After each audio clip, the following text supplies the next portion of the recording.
parents passed away when I was 16 and left me a huge inheritance, but my greedy stepmom tried to take that. The air hung heavy with the scent of lily and the suffocating weight of grief. My parents, their smiling faces frozen in time within the silver frames on the mantelpiece, stared down at me, their absence a gaping hole in the center of my world. I was 16, adrift in a sea of emotions I couldn't even begin to comprehend. The car accident, a cruel twist of fate, had snatched them away, leaving me an orphan, alone in the cavernous silence of our family home. The lawyer, a man whose somber expression seemed permanently etched into his features, cleared his throat, his voice a low rumble that cut through the haze of my grief. Your parents, he said, his gaze shifting between me and the stack of legal documents on his desk. they loved you very much. They made sure you were well taken care of. He proceeded to outline the details of their will, his words washing over me, their significance barely registering through the fog of my grief. Trust funds, properties, investments, a staggering fortune that, at 16, seemed both abstract and utterly overwhelming. They also He continued, his voice softening slightly. appointed your stepmother, Ms. Eleanor Vance, as your legal guardian until you reach the age of majority. Eleanor, my stepmother, the woman who'd swept into my father's life 5 years earlier, her manicured nails and perfectly coiffed blonde hair a stark contrast to my mother's earthy simplicity and infectious laughter.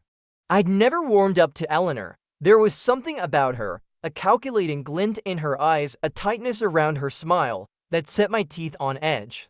My mother, bless her soul, had always welcomed her with open arms, but I couldn't shake the feeling that Eleanor saw me as an obstacle, an inconvenient reminder of my father's previous life, of the love that had preceded her.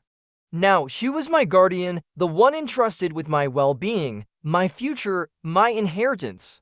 The days that followed were a blur of condolences, casseroles, and the suffocating weight of Eleanor's presence. She moved through the house with an air of ownership, her voice taking on a brittle authority that grated on my nerves. We need to talk about your future, darling. She'd say, her smile strained, her eyes appraising, as if I were a piece of furniture she was considering reupholstering. She suggested I transfer to a private school, one with a more refined student body and a stronger focus on academics. She insisted on redecorating my room, replacing my beloved band posters and well-worn bookshelves with minimalist furniture and abstract art that felt cold and sterile.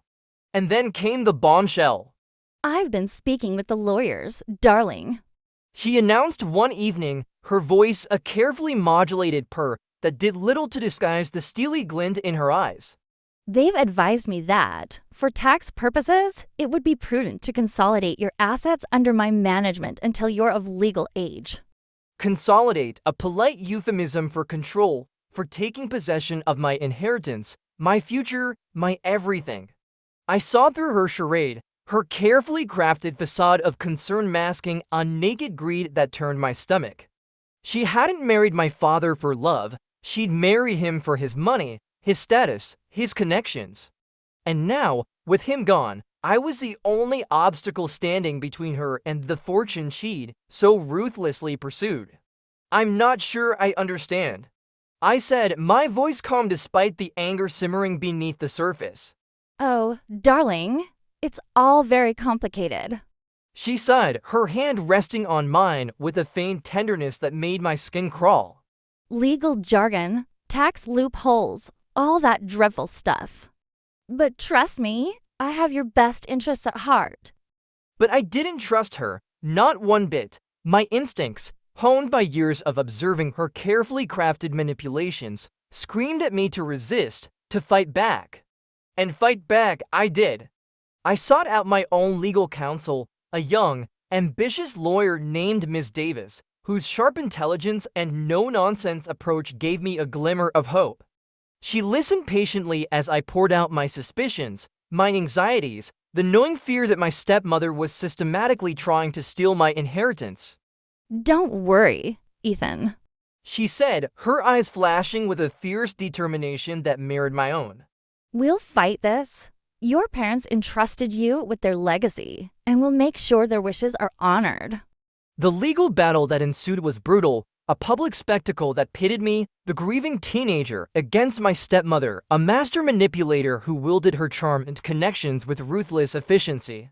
She painted me as an ungrateful, unstable child, manipulated by opportunistic lawyers, unfit to manage my own affairs. She claimed I was squandering my inheritance on frivolous pursuits, citing my guitar lessons and band practices as evidence of my irresponsibility. But Miss Davis, a force of nature in the courtroom, meticulously dismantled her arguments, exposing her lies, her manipulations, her insatiable greed. She presented evidence of Eleanor's lavish spending, her attempts to transfer funds to offshore accounts, her systematic efforts to isolate me from my family and friends. The court proceedings dragged on for months, each hearing a painful reminder of my loss, of the betrayal that had fractured my already shattered world. But through it all, I held on to the memory of my parents, their love a beacon in the darkness, their belief in me a shield against Eleanor's relentless attacks. And then came the day of reckoning. The courtroom buzzed with a nervous energy, the air thick with anticipation and the scent of stale coffee. I sat beside Miss Davis, my lawyer, my stomach churning with a mixture of anxiety and a steely determination to expose Eleanor for the fraud she was. Across from us, Eleanor sat ramrod straight, her blonde hair impeccably coiffed, a pearl necklace gleaming against her crisp white blouse. She exuded an air of wounded innocence, her eyes, expertly dabbed with just the right amount of moisture, conveying a heartbreaking fragility that had the jury, comprised mostly of middle-aged women, eating out of her perfectly manicured hand. Mr. Harrison, Eleanor's lawyer, a man who looked like he'd been carved from granite and smelled faintly of expensive cigars, began his opening statement. His voice, a gravelly baritone that commanded attention, painted a picture of a grieving stepmother, selflessly dedicating herself to the well-being of a troubled, rebellious teenager. He painted me as a spoiled brat, squandering my parents' hard-earned fortune on frivolous pursuits, my passion for music a dangerous distraction from my academic responsibilities. He insinuated that my emotional instability, a convenient byproduct of my recent tragedy, rendered me incapable of managing my own affairs, let alone a multi-million-dollar inheritance. I felt a surge of anger, of indignation, but Miss Davis squeezed my hand, her calm gaze a silent reminder to stay composed. She, unlike Eleanor, wouldn't win through theatrics or emotional manipulation. She had facts, evidence, and a razor-sharp intellect that would cut through Eleanor's carefully crafted facade. Her opening statement was a masterpiece of understated brilliance. She acknowledged my grief, my vulnerability, but she also highlighted my parents' unwavering faith in my abilities, their explicit desire for me to inherit their wealth, their legacy.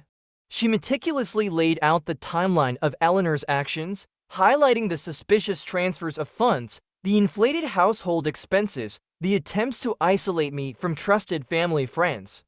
She presented financial documents, emails, even text messages that revealed Eleanor's true intentions, her calculated efforts to gain control of my inheritance. The first witness called was Mrs. Henderson, our longtime housekeeper, a woman who had been like a second mother to me. She testified to Eleanor's dismissive attitude towards me, her lack of genuine concern for my well-being. She recounted instances where Eleanor had belittled my interests, undermined my confidence, and even attempted to restrict my access to my father during his final days. She always spoke about Ethan's inheritance like it was hers. Mrs. Henderson said, her voice trembling with indignation. She'd make comments about how that money could be put to better use, about how Ethan was too young to understand its value. Cross-examination was brutal. Mr. Harrison, a master of intimidation, tried to paint Mrs. Henderson as a disgruntled employee, her testimony fueled by bitterness and a desire for revenge. But Miss Davis, her voice calm but unwavering, skillfully countered his attacks, highlighting Mrs. Henderson's long-standing loyalty to my family, her genuine affection for me, her impeccable reputation. One by one, Miss Davis called witnesses to the stand, family, friends, teachers, even my guitar instructor, each testimony chipping away at Eleanor's carefully constructed facade, revealing the cracks in her carefully crafted narrative. The financial experts Ms. Davis presented were particularly damning. They meticulously dissected Eleanor's financial records, exposing a pattern of suspicious transactions, inflated expenses, and a clear intent to funnel funds away from my trust and into her own accounts. Eleanor, under oath, played the victim to perfection. She claimed her actions were motivated by concern for my well-being, by a desire to protect me from making reckless decisions with my inheritance.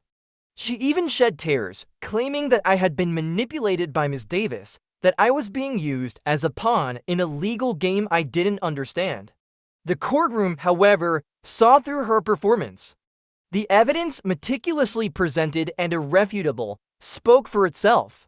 Even the jury, initially sympathetic to her grieving widow persona, now looked upon her with a mixture of skepticism and disdain. The turning point came when Ms. Davis called Eleanor's personal assistant, a young woman named Sarah, to the stand. Sarah, hesitant at first, confessed to witnessing Eleanor's manipulative tactics, her dismissive attitude towards me, her obsession with my inheritance. She'd talk about Ethan like he was an annoyance, a burden. Sarah said, her voice barely a whisper.